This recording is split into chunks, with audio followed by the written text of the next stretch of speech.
Como en los días de Noé. Segunda parte. La hora del juicio.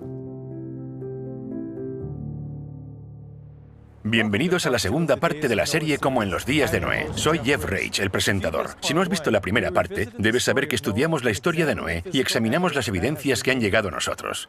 Estas evidencias son un registro inequívoco del juicio universal que tuvo lugar en el pasado y, por lo tanto, también es una advertencia del juicio que está por venir. Noé recibió un mensaje de advertencia para que las personas se preparasen para el diluvio que estaba por llegar. En el tiempo del fin, en el capítulo 14 de Apocalipsis, en los versículos del 6 al 12, Dios envía otro mensaje con otra advertencia. Este es el mensaje de Noé a la última generación. Consiste en 3 mensajes dados por 3 ángeles, y es por eso que se les conoce como el mensaje de los 3 ángeles. El propósito del mensaje de los 3 ángeles es advertir al mundo sobre los problemas que vendrán en el tiempo del fin. Sabemos que el mensaje de los 3 ángeles es el último mensaje de Dios al mundo, porque tan pronto como el tercer ángel proclama su mensaje en el Apocalipsis 14, en la siguiente escena aparece Jesús sentado en una nube, con una hoz en la mano, y cuando la tierra esté madura, Él cosechará a los justos y a los malvados. La historia del arca es prácticamente paralela al mensaje de los 3 ángeles. Es un mensaje para el tiempo del fin y es un mensaje que prepara al mundo para la venida de Cristo. Ahora, ¿qué va a pasar con las personas que escuchen el mensaje de los 3 ángeles y sin embargo lo rechacen? Bueno, la cuestión es que pasará lo mismo que en los días de Noé.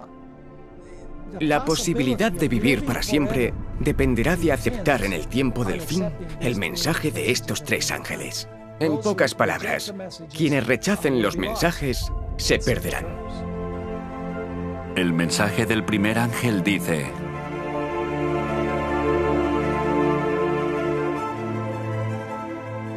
vi volar por en medio del cielo a otro ángel, que tenía el Evangelio eterno para predicarlo a los moradores de la tierra, a toda nación, tribu, lengua y pueblo, diciendo a gran voz: temed a Dios y dadle gloria, porque la hora de su juicio ha llegado, y adorad a aquel que hizo el cielo y la tierra, el mar y las fuentes de las aguas. La hora de su juicio ha llegado. Este es el mensaje del ángel. La hora de su juicio ha llegado. Y sabemos que este juicio tiene lugar antes de la segunda venida, porque una vez más, cuando lees el contexto del capítulo 14 de Apocalipsis, la hora de su juicio ha llegado. Está en el versículo 7, y al final de este capítulo se encuentra la cosecha y la venida del Hijo del Hombre. Así que la hora de su juicio es antes de que Jesús regrese. El juicio es lo que determina quiénes estarán listos para cuando Jesús regrese y quiénes no. Jesús se refirió al período de tiempo anterior al diluvio como los días de Noé, porque Noé predicaba un mensaje de advertencia sobre el juicio venidero. Aquellos días fueron un momento de juicio, porque era la última oportunidad para que la gente aceptara o rechazara el mensaje de advertencia antes del juicio al mundo mediante un diluvio. El mensaje de advertencia se da para preparar al mundo para el juicio. Y al final de los tiempos, el primer mensaje de los 3 ángeles proclama que la hora de su juicio ha llegado. Así como el mensaje de Noé fue la última advertencia antes del juicio al mundo mediante un diluvio, al final de los tiempos, el mensaje de los 3 ángeles dará un último mensaje de advertencia antes del juicio al mundo mediante el fuego. De hecho, vayamos en este momento al tiempo del fin. Estoy caminando a lo largo de una larga línea de tiempo que abarca la longitud de todo un campo de fútbol. La Biblia nos da la genealogía detallada desde los descendientes de Noé hasta la época de Cristo. Es por eso que sabemos que la inundación ocurrió hace 4.315 años, alrededor del año 2298 a.C. Noé comenzó a dar su mensaje de advertencia al mundo 120 años antes, alrededor del año 2418 a.C. Esto significa que en nuestra línea del tiempo, el juicio ocupa exactamente 3 metros. Aquí es donde Cristo fue crucificado.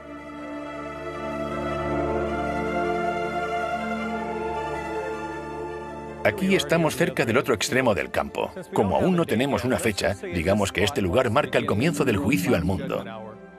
Este es el momento del que habla el mensaje del primer ángel cuando anuncia que la hora de su juicio ha llegado.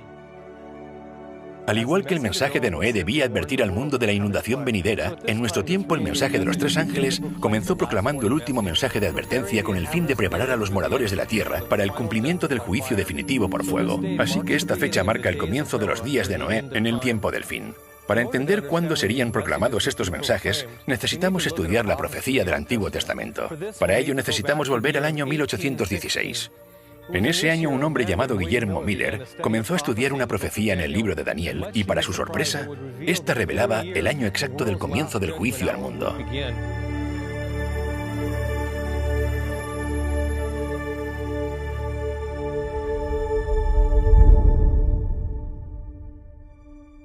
Qué agradable es, más allá de toda posible expresión, para un padre amoroso imaginar el futuro y ver a un hijo o a una hija sentados a la diestra del juez, ser parte de las naciones de los salvos. Guillermo Miller, exbautista y escéptico de la Biblia, fue el primero en entender cuándo empezaría el último mensaje de la hora del juicio. En una ocasión, le pidieron que leyera un sermón a la congregación y las palabras que leyó a la gente conmovieron su propia alma. De pronto, el carácter de un Salvador impactó profundamente en mi mente. Me pareció que bien podía existir un ser tan bueno y compasivo que expiara nuestras transgresiones y así nos librará de sufrir la pena del pecado. Un destello del carácter amoroso de Dios impresionó por primera vez la mente de Miller. El impacto que recibió ese día lo movió a comenzar a estudiar la Biblia durante el resto de su vida. Quería saber con certeza si realmente existía un ser divino como ese. Guillermo Miller decidió que iba a estudiar las Escrituras, comenzando con Génesis 1, versículo 1, y avanzaría tan rápido como entendiera cada versículo que estaba estudiando.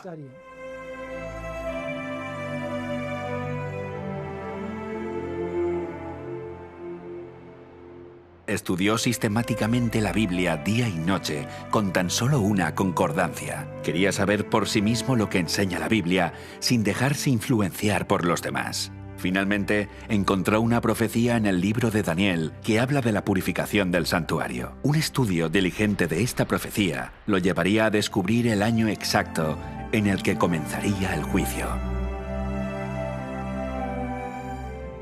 Entonces me dediqué a la oración y a la lectura de la palabra.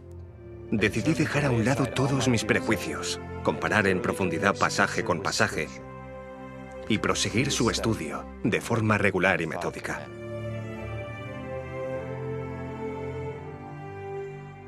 Entonces, oí a un santo que hablaba, y otro de los santos preguntó a aquel que hablaba: ¿hasta cuándo durará la visión del continuo sacrificio y la prevaricación asoladora entregando el santuario y el ejército para ser pisoteados?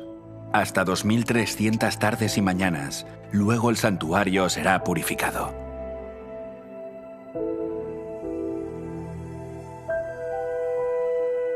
Miller no lo sabía en ese momento, pero esta profecía acerca de la purificación del santuario revelaría el año exacto en el que comenzaría el juicio final. Para entender el evento que tendrá lugar al final de los 2300 días que aparece en Daniel 8:14, necesitamos estudiar el santuario y comprender en qué consiste la purificación del santuario. El santuario era una estructura con forma de tienda que fue dada por Dios a Moisés. Aquí es donde los israelitas debían llevar sus animales como sacrificio para que sus pecados fueran perdonados. La pena de violar los 10 mandamientos es la muerte, pero se proporcionaba el perdón mediante un sustituto. Para ello, el pecador debía colocar su mano sobre la cabeza del animal y confesar sus pecados. A través de esta confesión, los pecados cometidos eran transferidos simbólicamente al animal inocente. El animal moría en lugar del pecador, y la sangre del animal, que representaba sus pecados, era llevada por el sumo sacerdote al santuario y rociada delante del velo. A través de este proceso, los pecados cometidos por el transgresor eran transferidos al santuario, donde se acumulaban a lo largo de todo el año. La idea era que cuando cometías un pecado, lo transferías al santuario y te deshacías de él. Todos estos servicios conducían al día de la expiación. Y el día de la expiación era una ceremonia anual, se hacía al final de año, y era cuando se borraban todos los pecados que habían sido transferidos a través de todas esas ofrendas. Esos pecados eran llevados por el sumo sacerdote fuera del santuario. En otras palabras, en el día de expiación el santuario quedaba limpio de los pecados cometidos por el pueblo de Dios. Se limpiaba toda la sangre que había allí y era la oportunidad para comenzar de nuevo. Porque es día de expiación, para reconciliaros delante de Jehová vuestro Dios. Porque toda persona que no se afligiere en este mismo día será cortada de su pueblo. Si los pecados no eran transferidos, la persona era cortada. Ser cortado significaba que la persona debía morir. El juicio se llevaba a cabo tanto si uno había transferido sus pecados como si no. Cuando Guillermo Miller leyó el capítulo 8 del libro de Daniel, entendió que la purificación era un mensaje acerca del juicio. Si en el día de la expiación alguien no hubiera transferido todos sus pecados al santuario y el santuario era purificado, entonces tendrían que soportar la pena de su propio pecado, que era la muerte. Y esto es lo que significaba el término cortar. En los días de Noé y en el día de la expiación, se produjo un juicio que separó al inocente del culpable. Dios hizo un pacto con Noé, y aquellos que no entraron en ese pacto ni recibieron el perdón de Dios, fueron descartados. Estableceré mi pacto con vosotros, y no exterminaré ya más toda carne con aguas del diluvio, ni habrá más diluvio para destruir la tierra. Así que el día de la expiación sería equivalente al mensaje de la hora del juicio que Noé predicó en su día. Entendiendo que tanto el día de expiación como la purificación del santuario se refieren al día del juicio, Guillermo Miller estudió las profecías de Daniel que decían que en 2300 días el santuario sería purificado y entendió que señalaba el momento cuando comenzaría el juicio final de la tierra. Guillermo Miller se dio cuenta de esta relación y concluyó que el mensaje del primer ángel, que decía que la hora de su juicio había llegado, comenzaría cuando el santuario estuviera limpio al final de la profecía de los 2300 días que escribió Daniel. Los 2300 días. 2300 días. Él miró esa profecía y, aceptando la interpretación generalizada de la época, entendió que la purificación del santuario de la que hablaba Daniel 8:14 representaba la purificación de la tierra por el fuego en la segunda venida. Cuando se dice que el santuario sería purificado, se creyó que la segunda venida de Cristo estaba unida al fin de los 2300 días. Puedo ver que debemos mirar a la hora probable de un final. Y como Dios no nos otorgaría una revelación inútil, consideré que nos conducía al momento en que podríamos esperar con confianza la venida del que es señalado entre 10.000 y todo el codiciable. Esta profecía del libro de Daniel significa mucho porque vivimos al final de los tiempos. Nos dice cuándo comenzará el juicio final. Cuando Guillermo Miller trató de calcular esta profecía, no sabía lo que estaba a punto de descubrir. Otros lo habían intentado antes, pero hasta ese momento la fecha para esta profecía había sido un misterio. Nadie sabía cuándo terminarían los 2300 días porque nadie sabía cuándo habían empezado.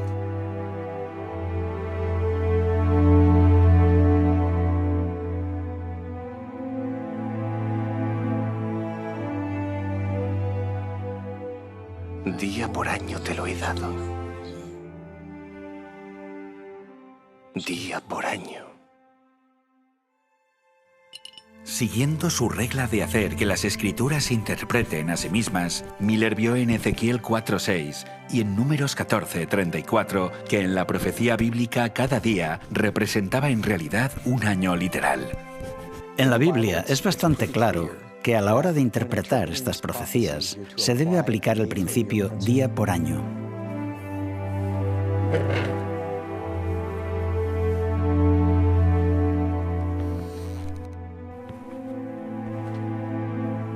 Entendiendo que la profecía de los 2300 días corresponde a un período de 2300 años literales, sabía que, independientemente de cuándo comenzara, se extendería mucho más allá de la época de Cristo y el santuario judío, que fue destruido en el 70 después de Cristo. Por este motivo, quedó impresionado con la importancia de esta profecía y anhelaba conocer su significado. Sabía cuánto duraría la profecía, pero no sabía su comienzo.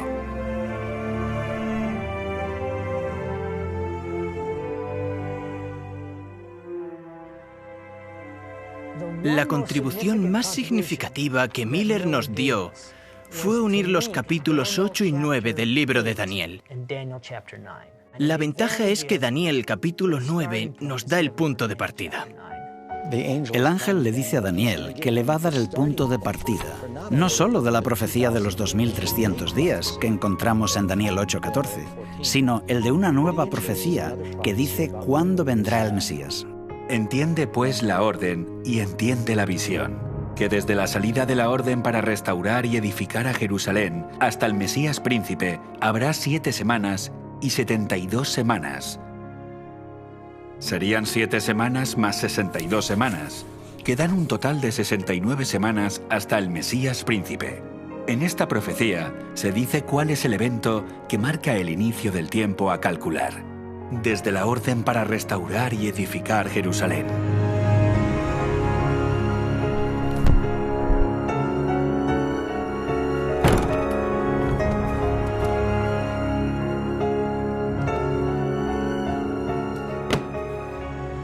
Con fervor y entusiasmo renovados por entender esta profecía, Miller buscó la fecha de la orden para restaurar Jerusalén.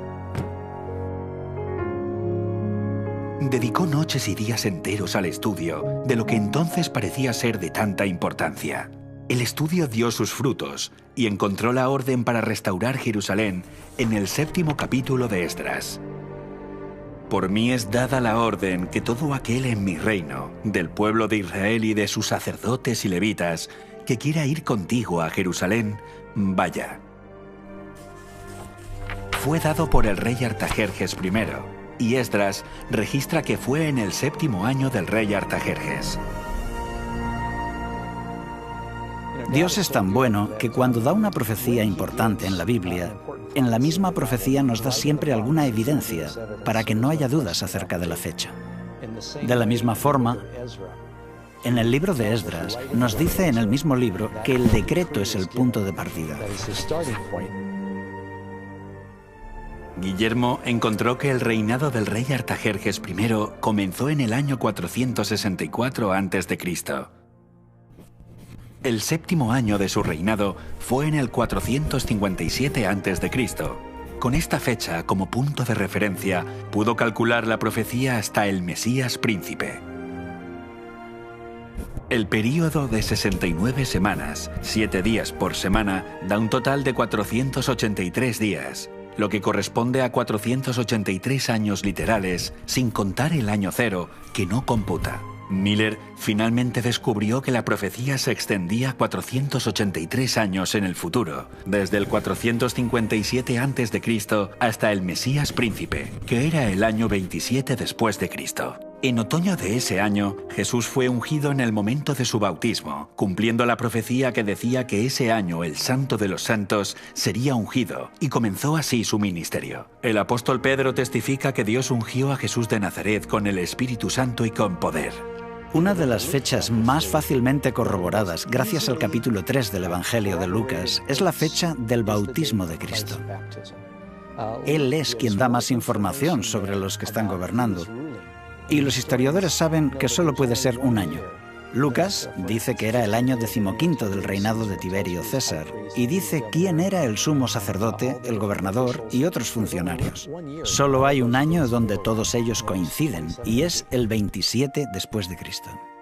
Con su bautismo comienza la última semana profética del último período de 7 años literales, marcado por el ungimiento del Mesías. Era la semana número 70. La profecía predijo que confirmaría el pacto con muchos durante una semana, y a mitad de la semana cesarían los sacrificios y las ofrendas. En la cruz, ese sistema de sacrificios y ofrendas que duró 14 siglos señaló al Cordero de Dios, cesó y el Mesías fue muerto.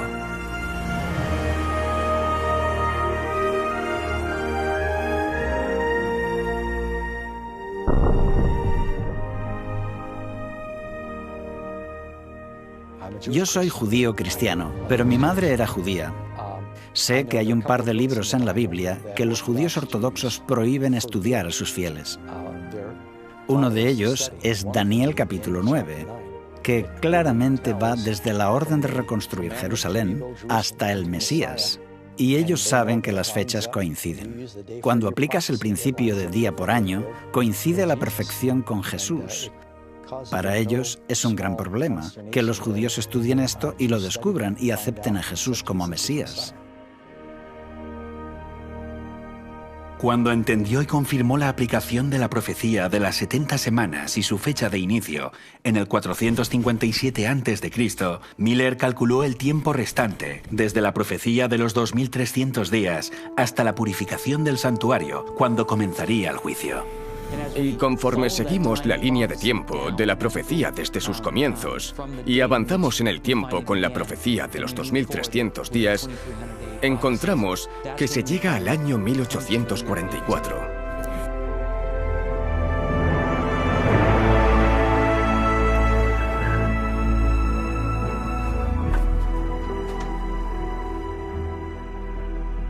Guillermo encontró que los 2300 días de Daniel 8:14 terminarían en el año 1844, durante su vida.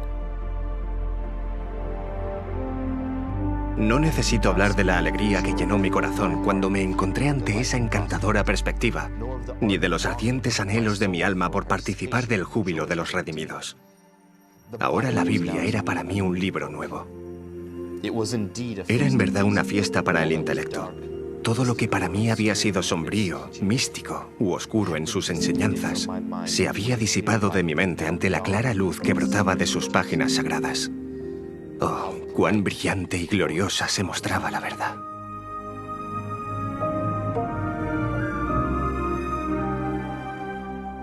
A pesar de sus conclusiones, Miller dudó en presentarlas por temor a equivocarse y confundir a otros. Continuó estudiando durante 5 años más y quedó convencido de la precisión de su posición. Con este pensamiento, su alma se conmovió con solemnidad y entusiasmo, al igual que las decenas de miles de personas que lo escucharían predicar en los años sucesivos y se bautizarían. Conocemos la historia de Guillermo Miller, pero él no fue el único, y América del Norte no fue el único lugar. Hubo otros que llegaron a conclusiones similares. Joseph Wolf, que era un judío convertido al cristianismo, Edward Irving, quien fue un predicador elocuente en Inglaterra en aquella época y que proclamaba la pronta venida de Cristo, usó muchos de estos mismos argumentos. También durante el mismo periodo en Inglaterra estaba Robert Winter. Manuel de Lacunza fue un sacerdote jesuita, pero escribió por entonces un libro acerca de la segunda venida de Cristo, donde decía que sucedería en aquella época utilizando los mismos razonamientos. Johann Bengel, en Alemania, era un pastor luterano. Tuvo ideas similares y predicó este mensaje por toda Alemania. En Nueva Inglaterra había teólogos de todas las denominaciones posibles que estaban trabajando con Miller en la proclamación de este mensaje. Había niños sin educación, no podían leer, no podían escribir. Pero no solo estaban hablando en nombre de Cristo y de la verdad bíblica o la verdad presente, sino que también cantaban himnos que ni siquiera conocían. En Suecia, donde las leyes prohibían la enseñanza de cualquier idea contraria a la Iglesia oficial, Dios habló de forma milagrosa a través de niños pequeños de 5 años. En el verano de 1843, una joven que nunca había aprendido a leer ni a cantar, se levantó para cantar perfectamente un himno luterano. Después, con gran poder proclamó: «La hora de su juicio ha llegado». Así que hubo un despertar, no solo en el este de los Estados Unidos, sino también en muchos otros lugares del mundo, que demostró a Miller que estaba yendo por el buen camino, porque esta profecía se estaba cumpliendo. Se anunciaba que el juicio de Dios había llegado. Las profecías de Daniel encajan perfectamente. comenzando con el decreto Artajerjes en el año 457 a.C. Estas profecías apuntaban al bautismo de Jesús en el 27 después de Cristo y su muerte en la cruz a mitad de la semana 70. Los cálculos encajan a la perfección con la primera venida de Jesús, y por lo tanto le dio una validez indiscutible a la fecha de 1844 como el año en el que comenzaba el juicio. Pero Jesús no regresó en 1844 como se había creído. Entonces, ¿qué salió mal? Los estudiosos de la Biblia analizaron con más detalle y cuidado la profecía, considerando que las cosas no habían salido según lo esperado. Por primera vez vieron con claridad que esta profecía hablaba del santuario. Estaban esperando la purificación de la tierra, pero resultó que habían estado equivocados en sus conclusiones. Si el santuario iba a ser purificado al final de los 2300 días, la pregunta era, ¿qué santuario? Existe el peligro de malinterpretar la profecía bíblica porque si la profecía no se cumple de la forma que la gente espera, se enfrentan a una gran decepción. Y esa decepción será proporcional a la magnitud de sus expectativas, y eso puede hacer que muchas personas pierdan su fe. Al siguiente día, Hiram Edson y Owen Crozier caminaban por un campo de maíz para evitar las burlas de la gente. Ambos eran firmes defensores de las conclusiones de Guillermo Miller y el mensaje adventista. Cuando Jesús no regresó según lo esperado, sus mentes lucharon por comprender qué es lo que había salido mal. Iban de camino a visitar a otros hermanos que también estaban muy tristes con el hecho de que Cristo no hubiera venido. Esperaban que viniera en 1844 y no vino.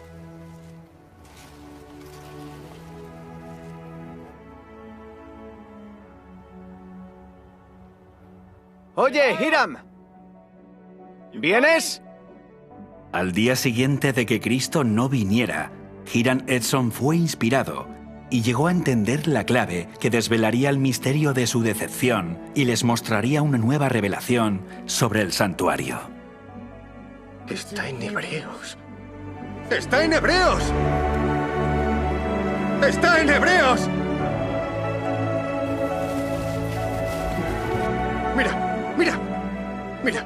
Mira. Capítulo 8, versículo 1. Tenemos tal sumo sacerdote, el cual se sentó a la diestra del trono de la majestad en los cielos, ministro del santuario y de aquel verdadero tabernáculo que levantó el Señor, y no el hombre. ¿Lo ves? El santuario está en el cielo. Se emocionaron y dijeron, no nos equivocamos en la fecha, nos equivocamos en el evento. La purificación del santuario no es en la tierra, sino en el santuario celestial. La palabra santuario nunca se usa para referirse a la tierra. Pero les confundió la forma con la que comúnmente se entendía. Entonces, ¿qué santuario es el que hay que purificar? Eso hizo que su atención se centrara en los libros de Hebreos y Apocalipsis, donde se habla del santuario celestial. De hecho, la Biblia es muy clara, y hay un santuario celestial, y ellos no se dieron cuenta de eso. En realidad, el santuario era un modelo a escala de lo que Dios mostró a Moisés en el monte. En otras palabras, es una miniatura del verdadero santuario en el cielo.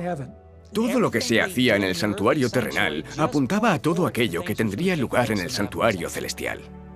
Pero estando ya presente Cristo, sumo sacerdote de los bienes venideros, por el más amplio y más perfecto tabernáculo, no hecho de manos, es decir, no de esta creación, y no por sangre de machos cabríos ni de becerros, sino por su propia sangre, entró una vez para siempre en el lugar santísimo, habiendo obtenido eterna rendición.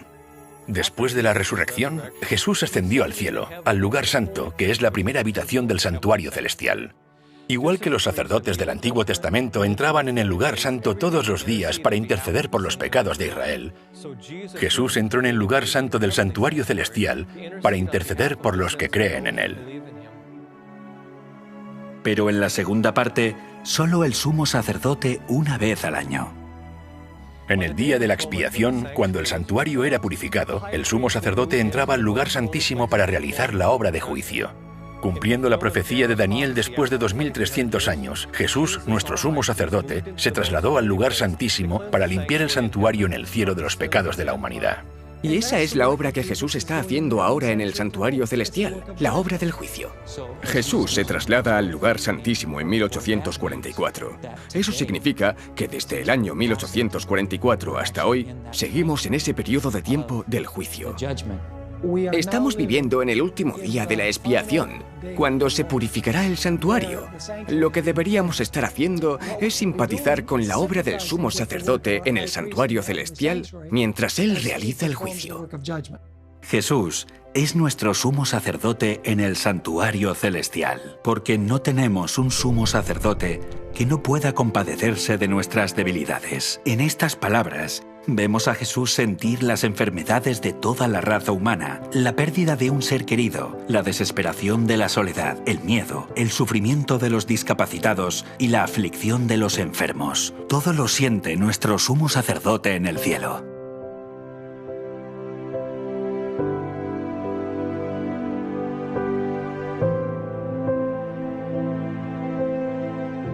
Cristo siente las aflicciones de toda persona que sufre. Cuando la fiebre consume la corriente vital, Él siente la agonía. Jesús simpatiza con el sufrimiento de la humanidad y durante el tiempo del juicio debemos simpatizar con Él en su esfuerzo por limpiar el pecado y aliviar el sufrimiento de la familia humana. Porque al hacerlo, aliviamos el sufrimiento de Jesús que dijo: «De cierto os digo, que en cuanto lo que hicisteis a uno de estos mis hermanos más pequeños, a mí me lo hicisteis».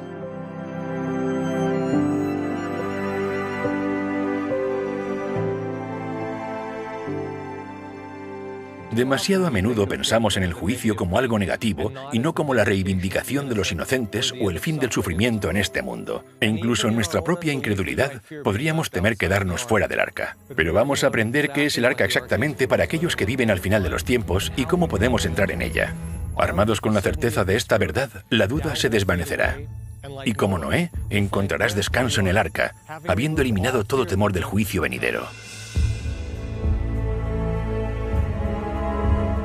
Estudiamos en retrospectiva los días de Noé y tratamos de comprender cómo debe haber sido cuando Noé estaba predicando al mundo. Y sin embargo estamos viviendo la hora del juicio final, de la cual los días de Noé eran solo un símbolo. Esto significa que ahora estamos viviendo en los días de Noé. Muchos cristianos leen las profecías o algunas partes de las profecías bíblicas y consideran que son demasiado difíciles de entender. Sería un desastre si nosotros les damos la espalda, tal como lo fue para aquellos en los días de Noé. Todos deberíamos entender que la Biblia dice: «He aquí, yo vengo pronto, y mi galardón conmigo». Bueno, si el Señor recompensará a todos cuando venga, tendrá que haber una investigación antes de que Él venga. Y eso es de lo que trata esta sentencia previa a su venida, de que hay un tiempo de juicio. Y ahora estamos viviendo en ese tiempo.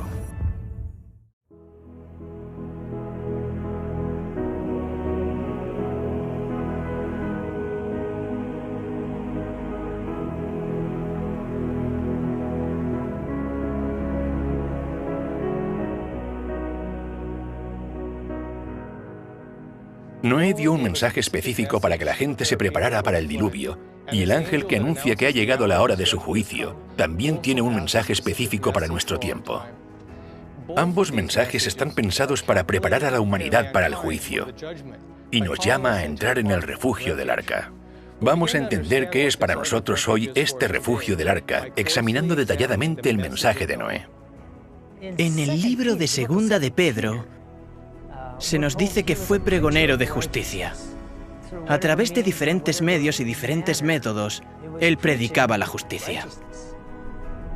En el capítulo 1 de Romanos, Pablo dice que en el Evangelio la justicia de Dios se revela. ¿Pero a qué se refiere al decir que la justicia de Dios se revela? En el versículo anterior nos dice qué es el Evangelio de Cristo.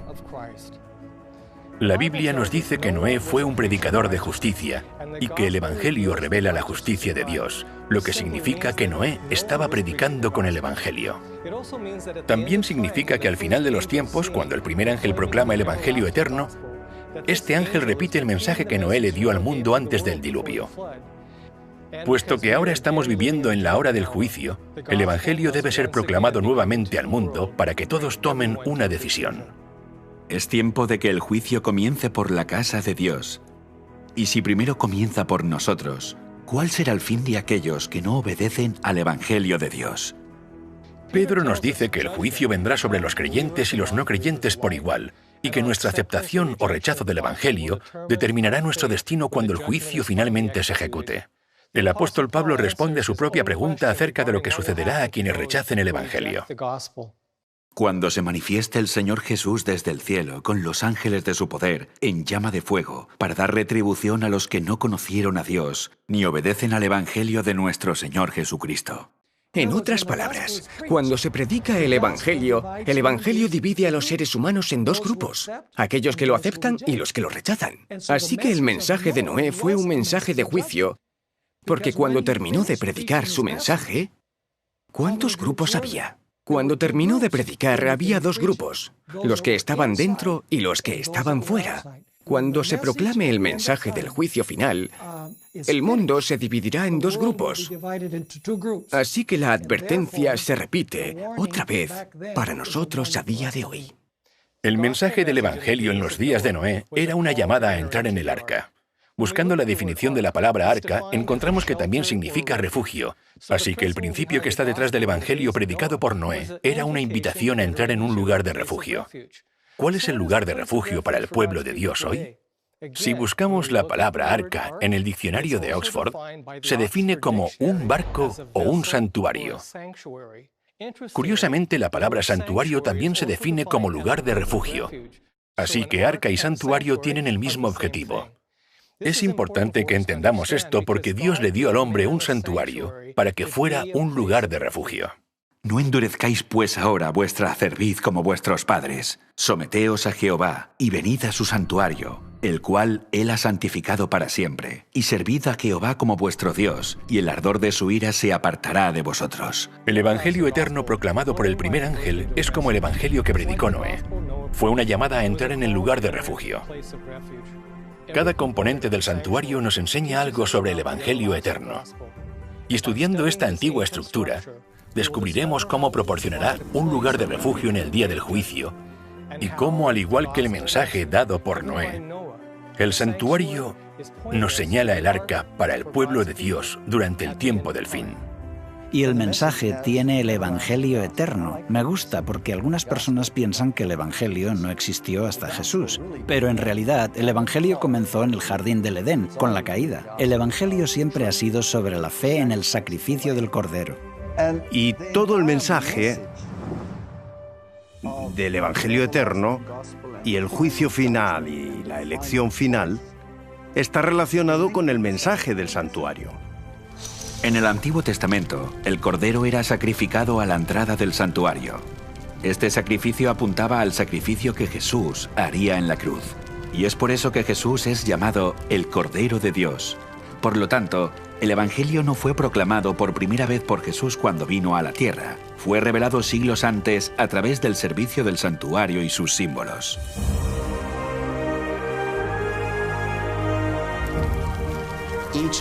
Cada elemento del santuario simboliza un aspecto del plan de salvación.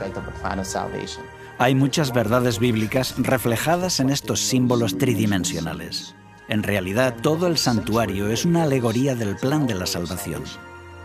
Es difícil comprender todo lo que significa el Evangelio sin entender su fundamento.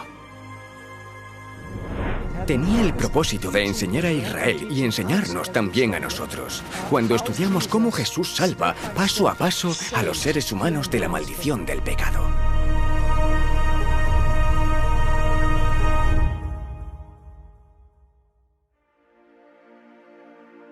Tu camino, oh Señor, está en el santuario, y ahí es donde estaba el Cordero que fue sacrificado.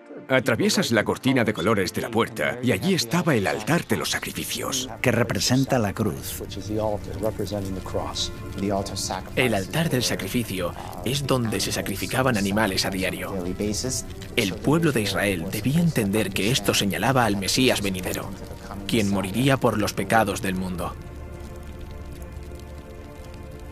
Y rodeando esta pieza, allí en el patio se encuentra la siguiente pieza, es la fuente. Tenía agua y los sacerdotes se lavaban allí. Y eso representa el bautismo. Pero cuando entras en la siguiente parte del santuario, que sería el lugar santo, encontramos allí 3 muebles. El pan de la proposición representa la palabra de Dios. No solo de pan vivirá el hombre, sino de toda palabra de Dios. Así que Dios nos está diciendo, tu vida espiritual depende de tu estudio de la palabra de Dios. Y después llegas al altar de incienso, que representa las oraciones que ascienden a la presencia de Dios. En Apocalipsis capítulo 8, versículos 1 al 3, la Biblia nos dice que un ángel está delante de Dios con este incienso, el cual era un símbolo de nuestras oraciones que se elevan ante el trono de Dios. Es en el nombre de Cristo y por sus méritos que oramos, y así nuestras oraciones se hacen aceptables a Dios. Tenemos el candelero, que significa la iluminación de ser un testigo que deja brillar su luz. Y Dios dice, tú eres mi luz, y quiero usarte como testigo para que el mundo pueda ver lo que he hecho a través de ti. Los últimos 6 metros están separados por un velo. Si avanzas hacia el lugar santo, encuentras el trono de Dios. Aquí se encontraba el Arca de la Alianza. Todo estaba centrado hacia el Arca de la Alianza. Aquí es donde está la presencia de Dios, dentro del santuario, y es donde estaba depositada la ley de Dios. Según Deuteronomio, Dios escribió los 10 mandamientos sobre tablas de piedra y que los 10 mandamientos eran su pacto. Y Él os anunció su pacto, el cual os mandó poner por obra los 10 mandamientos, y los escribió en 2 tablas de piedra. Un pacto es un contrato. Simplemente es una promesa. Dios promete salvar a los que entran en el arca, y el mensaje del Evangelio, ilustrado a través del santuario, nos señala el pacto que contiene la promesa de misericordia de Dios. Dios promete que mostrará misericordia a millares, a los que me aman y guardan mis mandamientos. Verás, el pueblo de Dios encontró un lugar de refugio en la promesa de la misericordia dada en su pacto. La promesa de un arca. Recordad que vimos que la palabra arca se define como lugar de refugio, así que cuando pienses en el arca de la alianza, piensa en ella como el refugio del pacto. Aceptar el pacto brinda seguridad. Hay una historia interesante en el Antiguo Testamento que ilustra esto. Es acerca de un rey llamado Ezequías. Él reconoció el pacto de Dios como un lugar de refugio cuando le dijo estas palabras a los sacerdotes de Israel. Ahora pues, yo he determinado hacer pacto con Jehová, el Dios de Israel, para que aparte de nosotros el ardor de su ira. Al exhortar a que la gente aceptara el pacto, el rey estaba predicando el Evangelio. Y antes del diluvio, cuando Noé predicaba el Evangelio, también estaba llamando a la gente a entrar en el refugio del pacto con Dios. Y lo vemos en Génesis capítulo 6. Mas estableceré mi pacto contigo, y entrarás en el arca. En este versículo, Dios revela que Noé, al entrar en el arca, estaba al mismo tiempo aceptando el pacto. La entrada de Noé en el arca es el símbolo de aceptar el pacto de la gracia. No creo que podamos separar el arca del pacto. Creo que los dos están unidos a la perfección. Porque el vehículo para el pacto es el arca. Así que el pacto y el arca en sí mismos, la promesa y el arca, dependen el uno del otro en este caso particular. Muchos han escuchado la historia de Noé entrando al arca, pero ¿cuántos han entendido esto como un símbolo de la aceptación del pacto de Dios por parte de Noé y de su familia? Con esto en mente podemos ver que el arca de Noé era, en cierto sentido, el primer arca del pacto.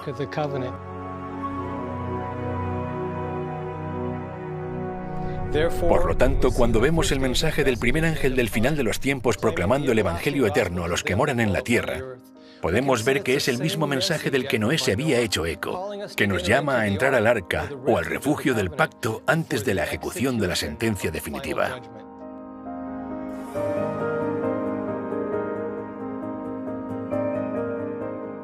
Porque vino a juzgar la tierra, juzgará al mundo con justicia. Cuando entendemos que justicia significa hacer lo correcto, se vuelve muy claro. ¿Y quién nos dice lo que es correcto? La santa ley de Dios. Hablará mi lengua tus dichos, porque todos tus mandamientos son justicia. En otras palabras, la justicia está en armonía con la santa ley de Dios. Entonces, cuando Noé era un pregonero de justicia, Él predicaba la voluntad de Dios, que se encontraba reflejada en los mandamientos de la ley de Dios. Lo cierto es que esa ley es la ley del amor. Pablo nos dice que la ley es santa, justa y buena. Todos estos son atributos del carácter de Dios. La Biblia nos dice que Dios es bueno, y la Biblia nos dice que su ley es buena. Dios es justo, su ley es justa. Dios es santo, su ley es santa. Dios es eterno, su ley es eterna. Casi todas las características que puedes encontrar acerca de Dios y de su carácter son las mismas características de su ley. Y amar a los demás es la forma de cumplir la ley. Podríamos resumirlo como generosidad versus egoísmo, o amor versus egocentrismo, o algo por el estilo. Quedó demostrado que el argumento de Lucifer era el amor a sí mismo. Se trataba solo acerca de mí, yo y yo. La Biblia registra que los pensamientos del corazón eran de continuo solamente el mal. Predominaba el principio del interés propio y la autodefensa. Y así es como la gente vive hoy. Y es el primero en entrar. ¡Dios mío, Dios mío! ¿Quién puede conseguir más? ¿Quién puede hacer más? ¿Quién puede tener más? Sea lo que sea, todo se trata de mí.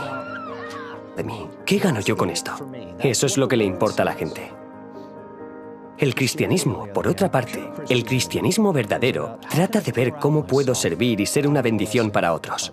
Sobrellevad los unos las cargas de los otros, y cumplid así la ley de Cristo.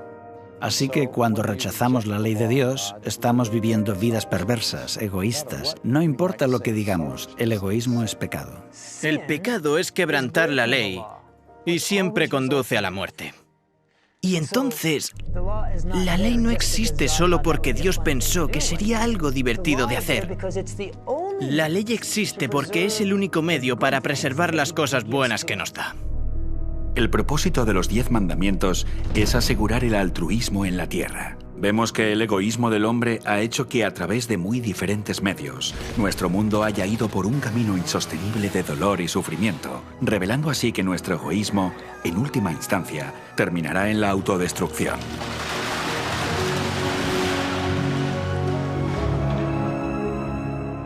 En un universo sin pecado, tiene que haber justicia y armonía. Y cuando llegas a comprender esto, eres capaz de enamorarte de ese mundo. Porque imagina cómo sería un planeta donde las personas se cuiden unas a otras más de lo que se cuidan a sí mismas.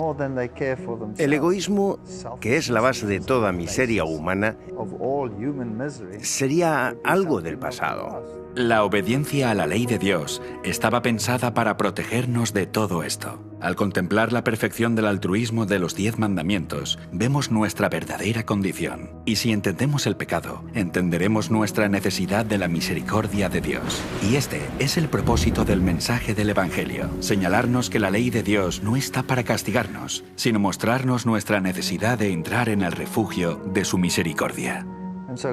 Dios eligió a Noé porque entendía que el ser humano dependía de Dios y la necesidad de incorporar la justicia de Dios en la vida humana. Por eso difundió el mensaje y advirtió a la humanidad que debía tomar una decisión.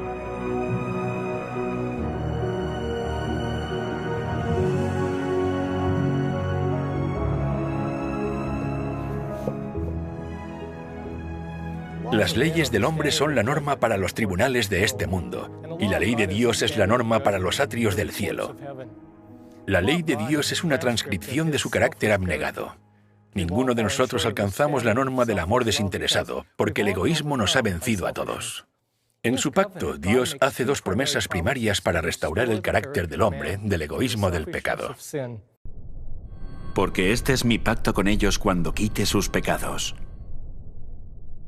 El propósito del juicio en los días de Noé y en nuestros días es limpiar la tierra del pecado sin destruirnos a nosotros, eliminando el registro de los pecados del hombre y restaurar en nosotros su carácter de amor desinteresado. Dios es capaz de destruir el pecado de la tierra y de dejar con vida a todos aquellos que han sido restaurados según su promesa. Y de esta manera, la promesa de la misericordia y la promesa de restauración es para todos aquellos que acepten el arca de refugio.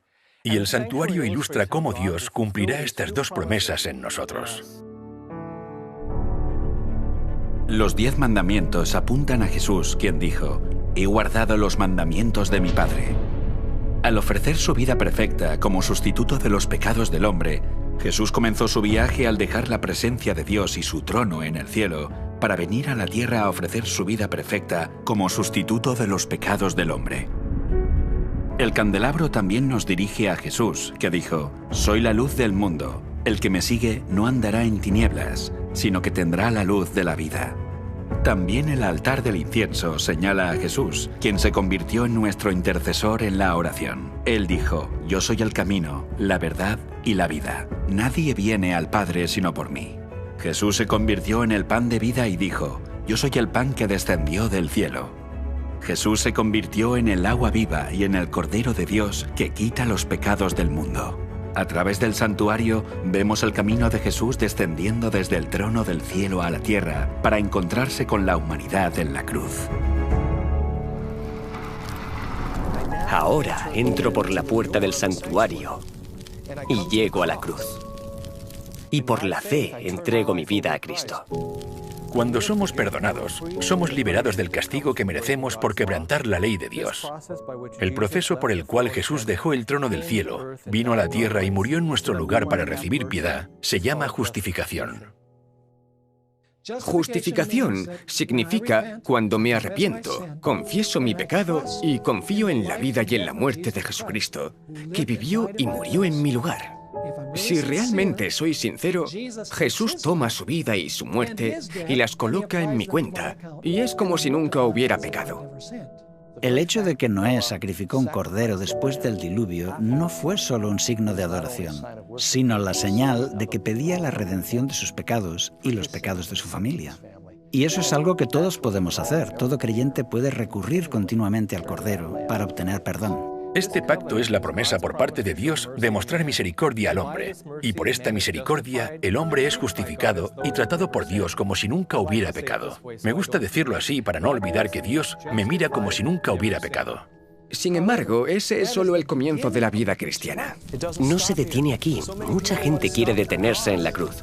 Pero tenemos que seguir adentrándonos en el santuario. Después de que el cristiano acepte a Jesús, recibe el bautismo, representado por la fuente. Este es un compromiso público que reconoce la muerte de la vieja naturaleza egoísta y es un compromiso con una nueva vida purificada en Cristo. El pan en el santuario representa el estudio de la Biblia, la palabra de Dios. Jesús dijo que no solo de pan vivirá el hombre, sino de toda palabra que sale de la boca de Dios. Al igual que dependemos del alimento para poder vivir, dependemos también de su palabra para la vida espiritual del alma. A través de Jesús, el cristiano es capaz de tener comunión directa con el Padre en oración. Al igual que el incienso del altar asciende delante del lugar santísimo, también nuestras oraciones se elevan hasta el cielo delante de Dios. El candelero representa la llamada del cristiano a predicar y compartir el Evangelio con el mundo, como Jesús ordenó cuando dijo: «Así alumbre vuestra luz delante de los hombres, para que vean vuestras buenas obras y glorifiquen a vuestro Padre que está en los cielos».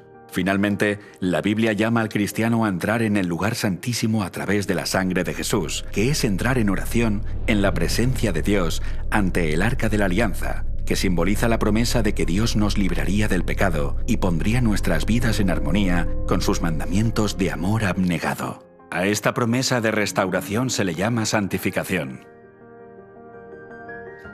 La misión de Jesús al venir a la tierra no es solamente garantizar el perdón de nuestros pecados y dejar que el pecado siempre nos esté venciendo. En realidad, la salvación también incluye la restauración del carácter. Y esta es la segunda promesa de su pacto. Porque este es el pacto que haré con la casa de Israel después de aquellos días, dice el Señor. Pondré mis leyes en la mente de ellos y sobre su corazón las escribiré. Cristo renueva la mente y el corazón, y renueva en nosotros el deseo de hacer lo correcto. Pero no podemos hacer esto con nuestras propias fuerzas. Cuando el pecador se encuentra con el Cordero de Dios ante el altar del sacrificio, el esfuerzo humano se ve unido al poder divino. Jesús nos da el deseo, Jesús nos da el poder, y con nuestra cooperación voluntaria, comienza el trabajo de restaurar nuestro carácter.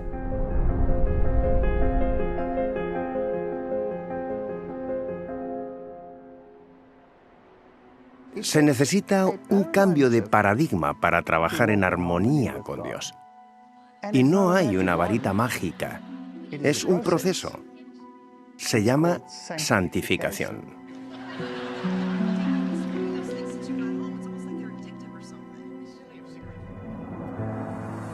La santificación es el proceso por el cual Dios nos libra de nuestra iniquidad.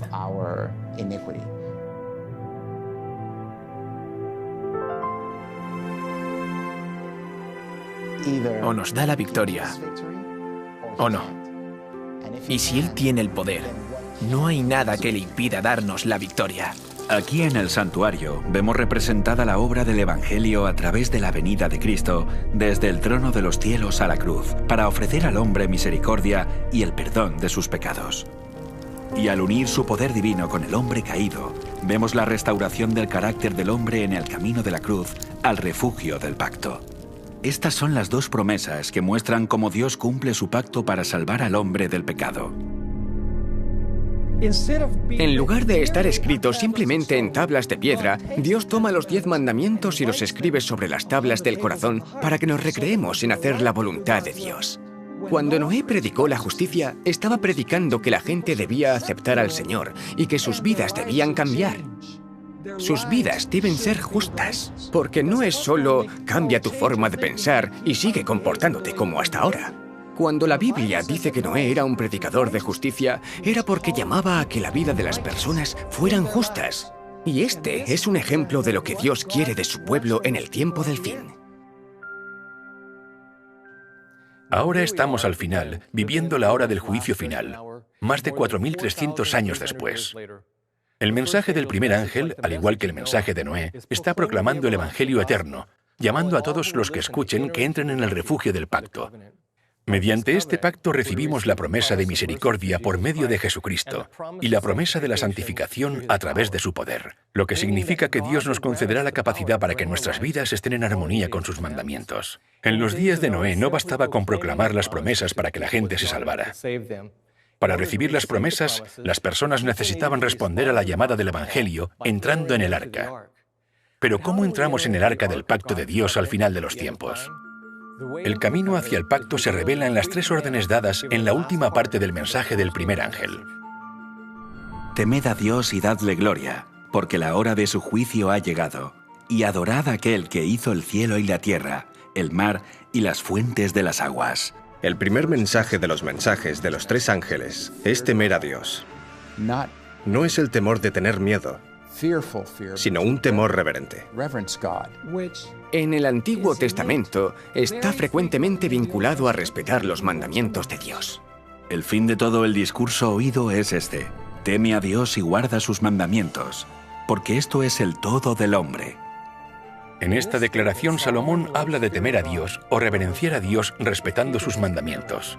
Además, explica por qué esto es importante y dice que Dios traerá toda obra a juicio. De la misma forma, la razón por la que el primer ángel ordena temer a Dios y por lo tanto restaurar sus mandamientos es porque la hora de su juicio ha llegado. Así que dice, temed a Dios y dadle gloria. ¿Cómo glorificar a Dios? Dios dice, mas alábese en esto el que se hubiere de alabar, en entenderme y conocerme. La Biblia dice que así es como sabemos que amamos a Dios, cuando lo amamos y guardamos sus mandamientos porque no son una carga difícil. De hecho, en 1 de Juan afirma que el que dice, yo le conozco y no guarda sus mandamientos, el tal es mentiroso y la verdad no está en él. Así que cuando la ley está en el corazón, nos deleitamos haciendo su voluntad y la gente ve la diferencia en nuestras vidas. La meta de la gloria de Dios es reflejar su carácter y demostrar los mismos atributos que Él tiene. Así que subir al arca en los últimos días, subir al arca en el tiempo del fin, requiere combinar los principios de la ley de Dios, que son el amor a Dios y el amor al prójimo. La forma de glorificar a Dios es manifestando su carácter. No se trata de justificarnos mediante las obras, solo debemos aplicar el principio del amor.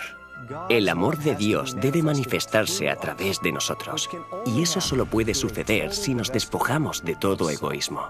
Y en lugar de estar motivados por el egoísmo y el amor a uno mismo, cuando nos enamoramos del Señor y estamos motivados por el amor a Él, por el amor a Dios, no podremos sino obedecer su ley. Debemos ponerlo por encima de nuestros propios intereses. Ese es el carácter de Dios. Así es como Dios es. Y en sus mandamientos, Él no nos está pidiendo que hagamos cualquier cosa que Él mismo no haría. Nos está pidiendo que vivamos de la misma manera que Él. Nos está pidiendo que imitemos sus atributos, sus características. Cuando nuestras vidas comienzan a ser abnegadas como la de Jesús, se hace evidente que hemos aceptado su pacto, porque revela que Jesús está trabajando en nosotros para cumplir su promesa de restaurar nuestro carácter. Entonces, Dios es glorificado porque se demuestra que es capaz de cumplir su promesa de restaurarnos. Que Noé y su familia entraran en el arca era una prueba de su fe en las promesas de Dios. De la misma forma, si aceptamos el pacto, demostraremos nuestra fe en sus promesas. Así que si queremos entrar en el arca hoy, necesitamos saber qué es lo que debemos hacer para demostrar nuestra fe en las promesas de su pacto eterno. La respuesta está en la última orden del mensaje del primer ángel. Este mensaje contiene la última llamada al mundo a adorar al Creador, y la forma en que adoramos a Dios es también una demostración de nuestra fe en las promesas de su pacto. Y adorad al que hizo los cielos y la tierra, y el mar y las fuentes de las aguas. El mensaje del primer ángel, en un sentido muy específico, llama a la gente a adorar al Creador. La historia del diluvio está intrínsecamente vinculada con la historia de la creación. Las evidencias del diluvio son inherentemente relacionadas a la historia de la creación. Y a medida que nos familiarizamos con el diluvio y reconocemos las evidencias que nos ha dejado, vemos el claro testimonio de aquel que hizo los cielos y la tierra, de aquel que ha comenzado el juicio y aquel a quien se nos insta a adorar. Si renunciamos a la idea de una inundación y una creación literal, perdemos toda la base de nuestra fe. No podemos tener una base para la adoración porque la base de nuestra adoración es la creación de Dios. Dios terminó su proceso de creación. Dios concluyó su obra en 6 días. Pero Él no se detuvo allí. Dios apartó el 7º día. Dios lo santificó. Ninguno de los otros días de la creación fueron apartados ni santificados. ¿Por qué? Dios lo apartó como conmemoración de su creación. Y bendijo Dios al 7º día y lo santificó, porque en él reposó de toda la obra que había hecho en la creación. Si yo creo que Dios creó aquello, ¿por qué no debería honrarlo en el día que Él apartó? Y ese día era un tiempo sagrado para adorarlo. Y no puedes hablar de adoración sin hablar del Creador. Adoramos a Dios porque es nuestro Creador. Y la pregunta es, ¿qué señal nos dio Dios de que Él es el Creador? Es el sábado. Guardarán pues el día de reposo el pueblo de Israel, celebrándolo por sus generaciones por pacto perpetuo. Señales para siempre entre mí y los hijos de Israel, porque en 6 días hizo el Señor los cielos y la tierra, y en el 7º día cesó y reposó. La última parte del mensaje de este primer ángel nos señala el 4º mandamiento. Vemos que es casi una cita directa del 4º mandamiento. Y adorad a aquel que hizo el cielo y la tierra, el mar y las fuentes de las aguas. No es casualidad que el mensaje del primer ángel apunte a la primera tabla del Decálogo, la adoración al Dios verdadero. Porque en 6 días hizo Jehová los cielos y la tierra, el mar y todas las cosas que en ellos hay, y reposó en el 7º día. Por tanto, Jehová bendijo el día de reposo y lo santificó. Así que vemos también que el mensaje del primer ángel hace referencia al mandamiento del sábado. Cada semana que guardamos el sábado, estamos anunciando al mundo que Dios es nuestro Creador y nuestro Redentor, que servimos al verdadero Dios. Así que adoramos a Dios porque Él es el creador y la señal del creador es el sábado. Así que la adoración, la creación y el sábado, todos ellos están relacionados.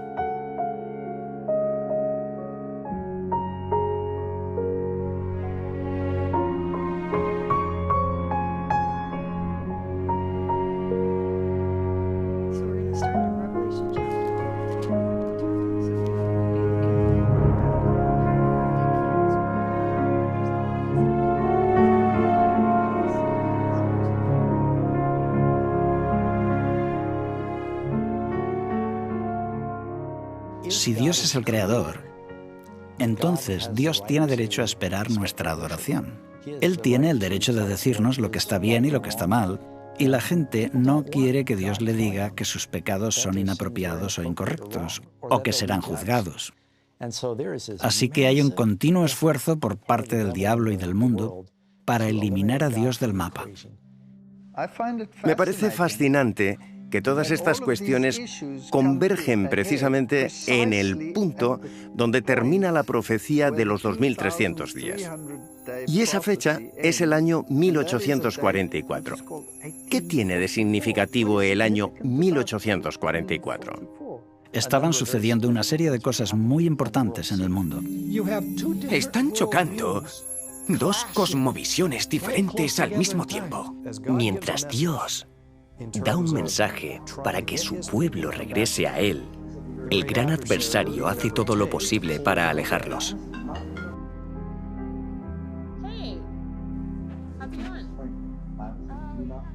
Y por eso no tengo dudas de que Satanás sabía que iba a haber un movimiento que surgiría al final de la profecía de los 2300 días que atraería la atención de las personas al Creador, al sábado, a la purificación del santuario, etc. Así que mientras la gente se preparaba para el inminente retorno de Jesucristo, hubo otras fuerzas en conflicto con este mensaje en particular. Y por eso creo que la era de la Ilustración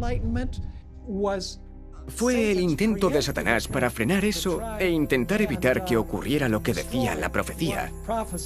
Indicaba que sucedería a principios del siglo XIX. El mensaje del primer ángel es un llamado enérgico a adorar al que hizo los cielos y la tierra, a reconocer que la hora del juicio de Dios se aproxima. La ciencia se alejaba de estas cosas. Se produjo un llamado mucho más formal y completo a abandonar el cristianismo con la introducción del concepto de evolución. El darwinismo se desarrolla en 1844 porque es cuando Darwin escribe su primer libro, El origen de las especies, y lo envía a diferentes colegas para debatir sobre él. No querían abordar ni aceptar el tema de la creación. Muchas personas desean con todas sus fuerzas evitar la hora del juicio. El darwinismo elimina el miedo a un juicio porque habla de un proceso que hace que surja una idea contraria a la creencia que la humanidad llegará a su fin con un gran juicio final. El ecumenismo se desarrolla en 1844. Las formas de comunicarse. El código Morse, la primera información que viaja a través de las líneas y las ondas aéreas del mundo, ocurre también en 1844. El comunismo surge en 1844. El espiritismo nace en 1844. El espiritismo también es parte de esto.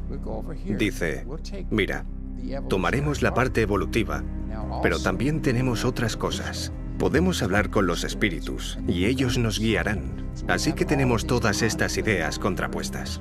Tenemos estas dos versiones al mismo tiempo, ambas desarrollándose en torno al 1844. Un mensaje apunta al Creador. El otro mensaje, por otro lado, señala al adversario. Una idea, digamos, basada en el catastrofismo. La creación.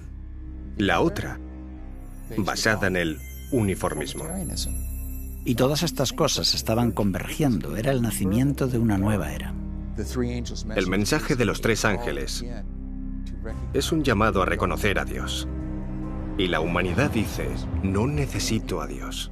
Y si entendemos que en realidad Él no creó el mundo y que todo sucedió por accidente, entonces nos convertimos en el árbitro definitivo. Nos convertimos en Dios. El sábado y la Biblia refutan constantemente esa enseñanza. Y es por eso que está siendo atacada. Nos muestran que Dios creó al mundo y que debemos adorarlo. El mensaje del primer ángel dice, su juicio se aproxima. Deberíamos glorificarle en nuestra vida y debemos reconocerlo específicamente como el Creador.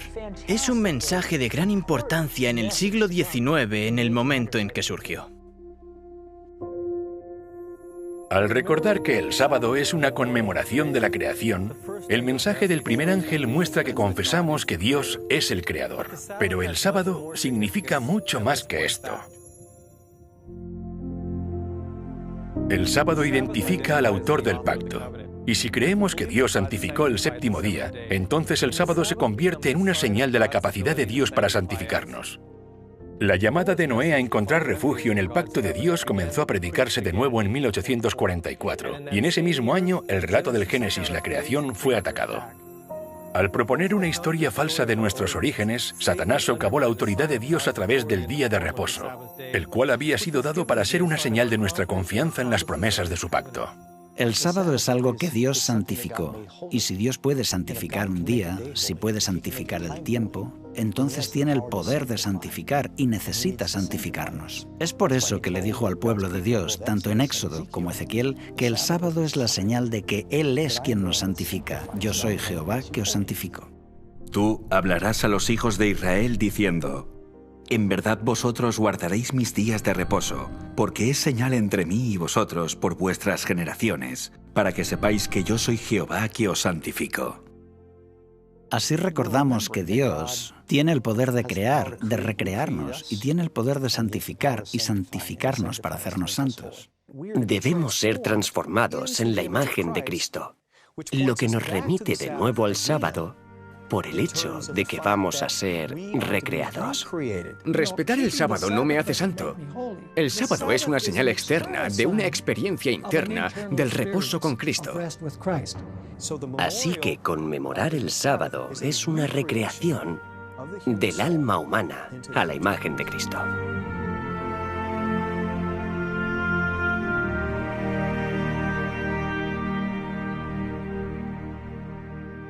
Vemos el verdadero significado del sábado en la misma razón que Dios dio para su contemplación. Él dijo que nos dio el sábado para que sepáis que yo soy Jehová que os santifico.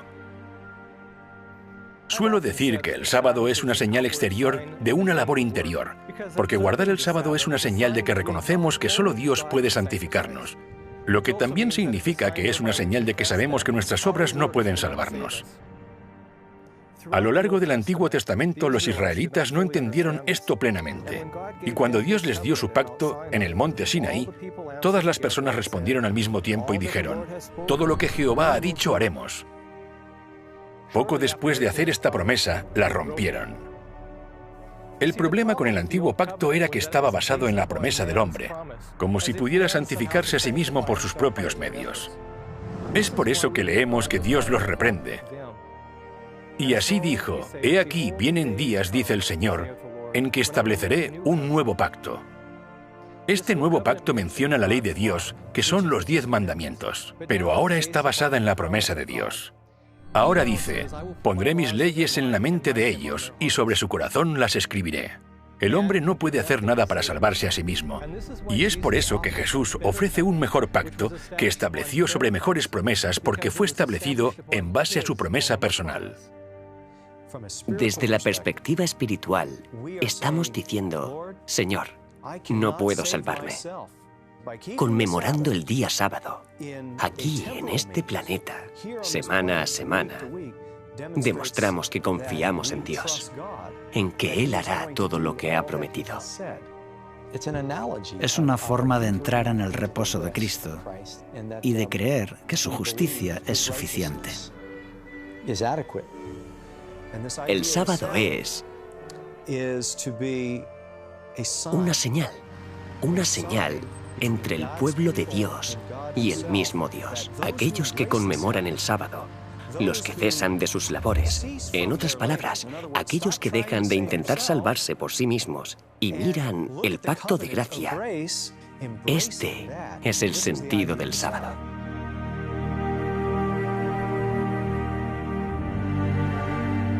El pacto eterno tiene dos señales o símbolos, y uno de ellos es el sábado.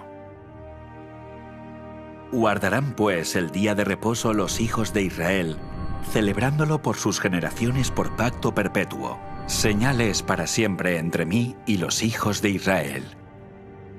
El sábado fue una señal de un pacto perpetuo, y la palabra hebrea para perpetuo es la palabra eterno. Y el pacto eterno es el mismo pacto que Dios hizo con Noé.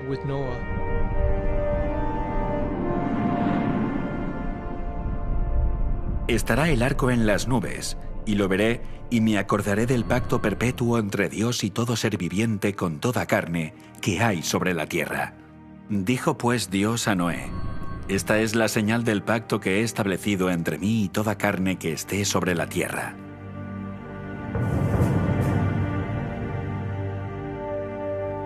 Estas dos señales del pacto eterno, el sábado y el arco iris, cada uno representa las dos promesas que Dios hace al hombre en este pacto.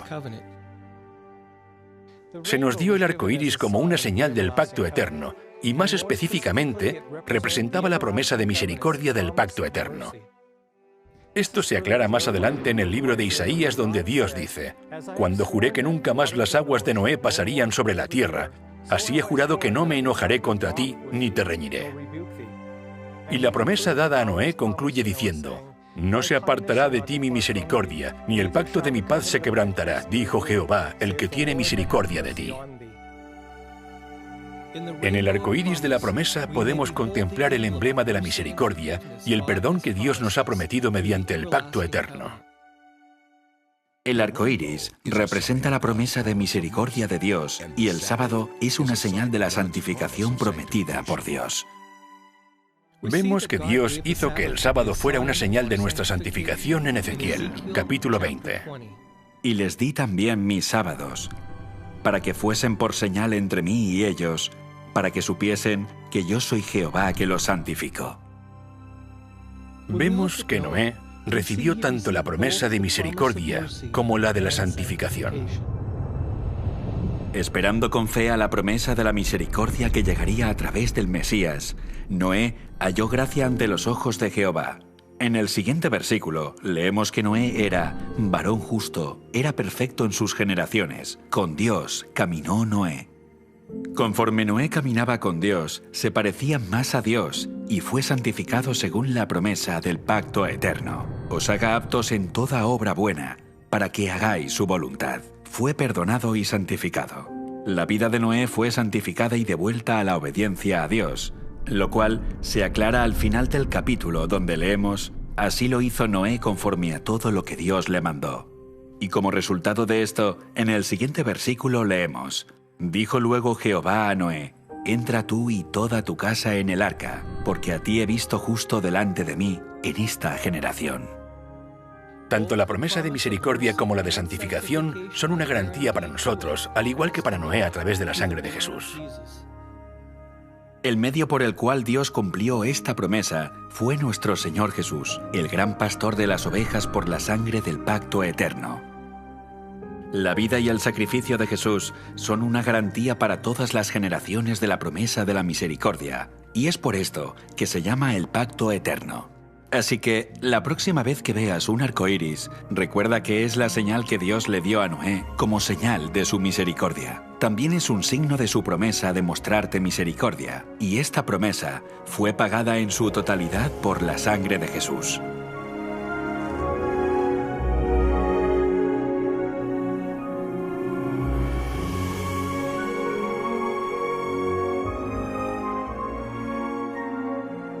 El sábado y el arco iris son hermosos emblemas del pacto eterno que Jesús desea hacer con nosotros. El arco iris es un signo de misericordia que recibimos a través de la muerte de Jesús, y el sábado es una señal de santificación o de restauración del pecado que Cristo está obrando en nosotros. Ambas son promesas de lo que Dios dijo que haría. Subieron al arca. Ese fue su pacto. Y el sello final fue el arco iris. El arco iris dado a Noé simbolizaba que Dios nunca más traería un diluvio de agua sobre la tierra para destruirla. El pacto del pueblo de Dios hoy es la invitación a entrar en su descanso. El sábado es una señal de ese pacto.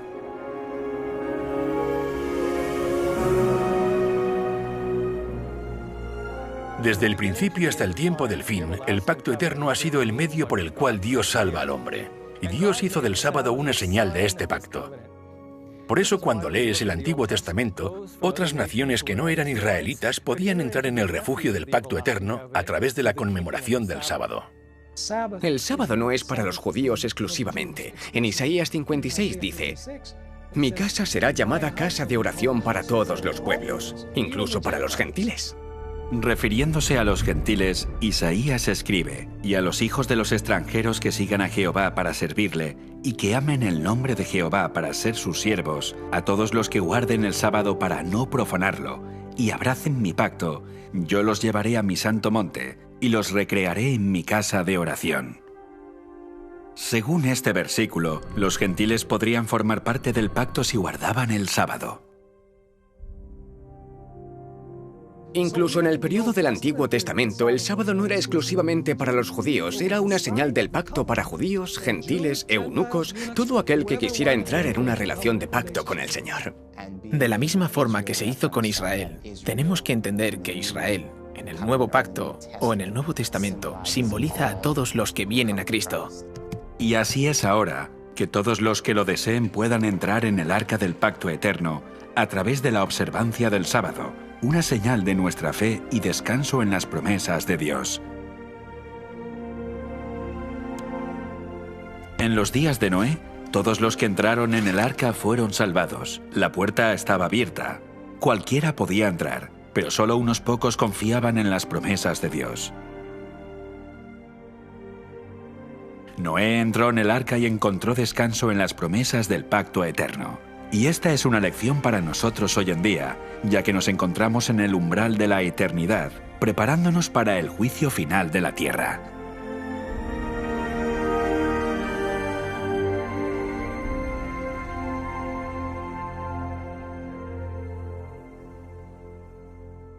¿Te has preguntado alguna vez qué habrías hecho tú si hubieras escuchado la predicación en los días de Noé? Bueno, piensa en esto. Ahora mismo estás exactamente en la misma situación.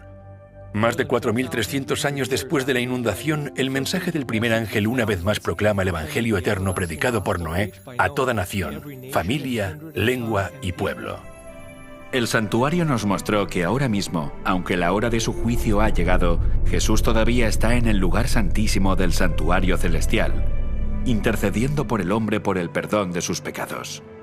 Esta es nuestra última oportunidad para confesar nuestros pecados sobre el Cordero de Dios, para recibir su misericordia.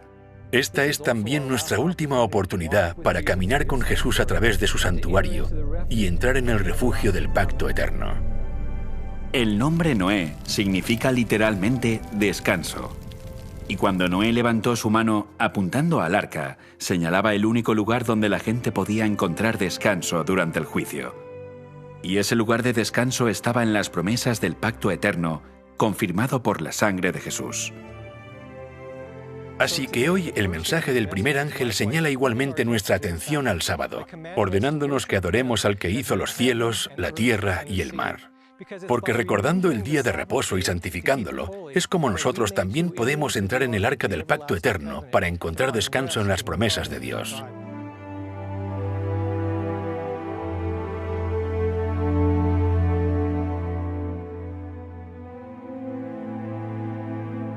Porque en cierto lugar dijo así del séptimo día, y reposó Dios de todas sus obras en el séptimo día.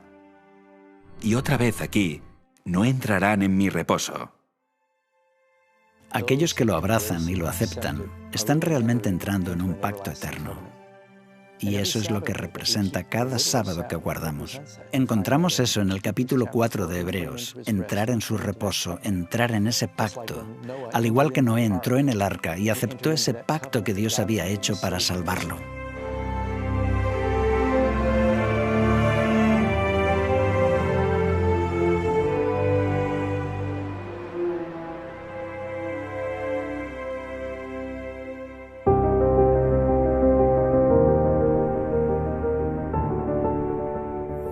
Mientras Noé estaba invitando a la gente a entrar en el refugio del arca y recibir así el pacto eterno de Dios, había muchas excusas para pensar que no necesitaban hacerlo. Estoy seguro que algunos dijeron que Dios no iba a juzgar a la gente.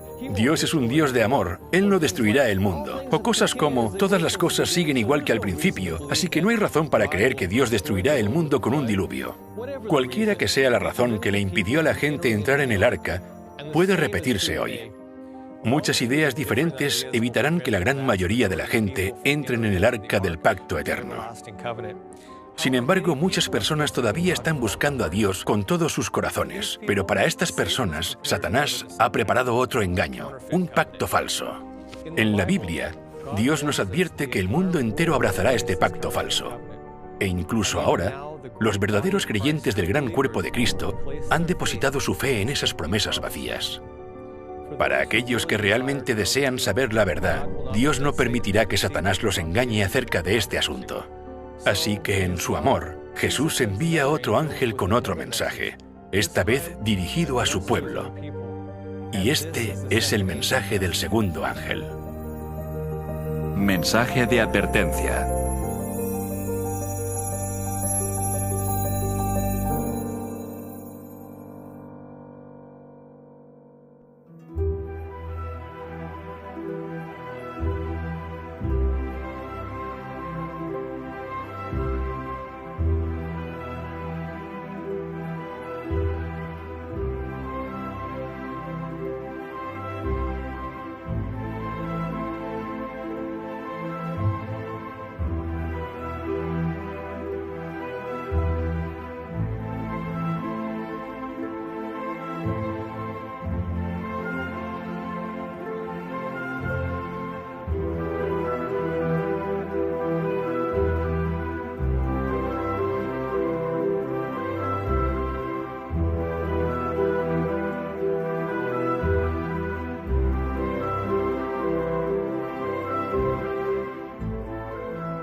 Para mí, la revelación más significativa del santuario fue cuando entendí que el ministerio de Cristo cambió en 1844.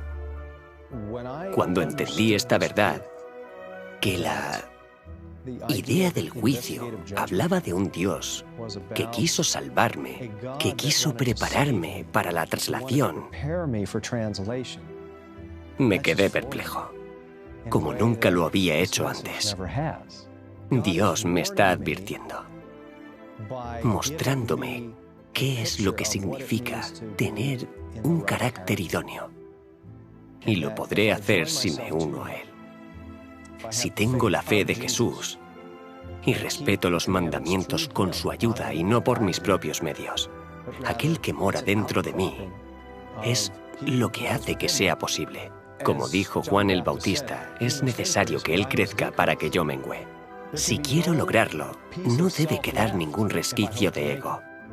Muchos enseñan erróneamente que estamos mejorando porque caminamos con Cristo, porque recibimos más gracia, así que nos hacemos más justos. Eso es un pensamiento incorrecto, eso es evolucionismo. Más bien estamos perdiendo más y más de nosotros mismos a medida que permitimos que Cristo entre. Él debe aumentar, yo debo disminuir.